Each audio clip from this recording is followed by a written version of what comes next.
My name is Morgan Williams, Jr. I'm an assistant professor of economics at Barnard College of Columbia University. Within my research, I tend to focus on issues of crime and criminal justice, but with a particular focus on racial inequality in the United States. The name of the article which I wrote was entitled Understanding the Role of Policing, and I wrote it for several different reasons. One reason being that I just wanted to try to reconcile the evidence and trying to figure out exactly where we should go in terms of pushing our national narrative forward on law enforcement in the United States. A big part of our kind of national conversation is do we have too much policing? Is there not enough?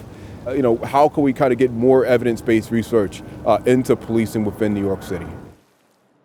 I think one kind of big part of my research involves kind of understanding what contributions are we getting, from policing, and so how much does the additional officer, on average, tend to reduce the amount of homicide, for example, that we might see in the city, or other types of very serious crime.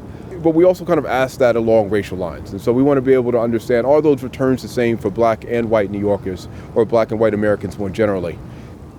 I just think we get so caught up in the idea of championing a particular policy position, saying it's either got to be all police, or it's got to be just a pure abolitionist perspective, and there's probably, the truth is that it's probably somewhere in between. It could be the case that we might need to try a number of different things. So increasing the size of law enforcement could be one of them. It could be not.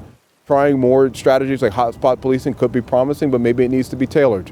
Perhaps we should try other alternatives, youth summer employment, cognitive behavioral therapy, all of these types of interventions that are being kind of talked about among policymakers, academics and community members alike. These are all things that we probably, should entertain in trying to think about how can we make, those public safety realities true for all of our city's residents.